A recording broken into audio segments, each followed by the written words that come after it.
এবার প্রকাশ্যে এলো ওসমান হাদি হত্যা মামলার অন্যতম আসামি ফয়সাল করিম মাসুদ। ধরা ছোঁয়ার বাইরে থাকা ফয়সাল দুবাইয়ে আছেন দাবি করে সেখান থেকেই দিয়েছেন ভিডিও বার্তা। আর সেই ভিডিও বার্তায় বেরিয়ে এসেছে চাঞ্চল্যকর তথ্য। ভিডিওতে তিনি হত্যাকাণ্ড সংক্রান্ত নিজের অবস্থান তুলে ধরেছেন। ফয়সালের বিভিন্ন দাবির সত্যতা নিয়ে জনমনে তৈরি হওয়া কৌতূহল ও বিভ্রান্তি পর্যালোচনা করে ফ্যাক্ট চেকিং প্রতিষ্ঠান দ্য ডিসেন্ট একটি প্রতিবেদন প্রকাশ করেছে।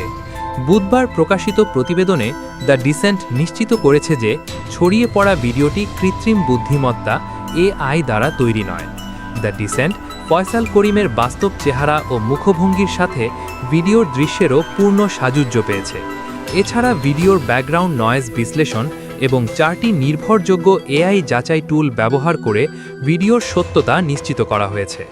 তবে ভিডিওর কিছু ফ্রেম ফয়সালের থুতনির দাড়ির অদৃশ্য হওয়া প্রসঙ্গে দ্য ডিসেন্ট বলছে এটি ভিডিও রেকর্ড করার সময় ব্যবহৃত কোনো ফিল্টারের প্রভাব।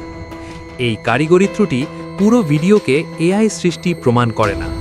ভিডিওতে ফয়সাল নিজেকে দুবাই অবস্থানকারী বলে দাবি করেছেন, তবে দ্য ডিসেন্ট বলছে কেবল এই ভিডিওর মাধ্যমে তার ভৌগোলিক অবস্থান নিশ্চিত করা সম্ভব নয়। ফয়সাল তার দাবি সপেক্ষে মৌখিক বক্তব্য ছাড়া অন্য কোনো প্রমাণ উপস্থাপন করেননি। ভিডিওতে ফয়সাল করিম দাবি করেন হত্যার ব্যবহৃত মোটরসাইকেলে তিনি ছিলেন না, তবে দ্য ডিসেন্ট এই দাবিকে সরাসরি মিথ্যা হিসেবে চিহ্নিত করেছে।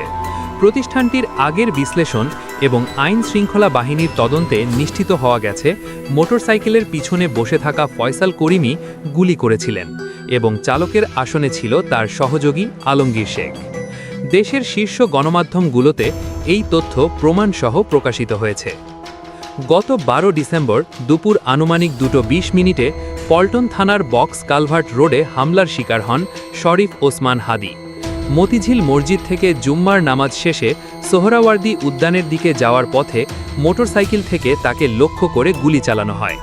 গুরুতর আহত অবস্থায় তাকে ঢাকা মেডিকেল কলেজ হাসপাতাল ও পরে এভারকেয়ার হাসপাতালে নেওয়া হয়। 15 ডিসেম্বর তাকে সিঙ্গাপুর পাঠানো হয়। সিঙ্গাপুর জেনারেল হাসপাতালে চিকিৎসাধীন অবস্থায় 18 ডিসেম্বর রাত 9:45 তিনি মারা যান।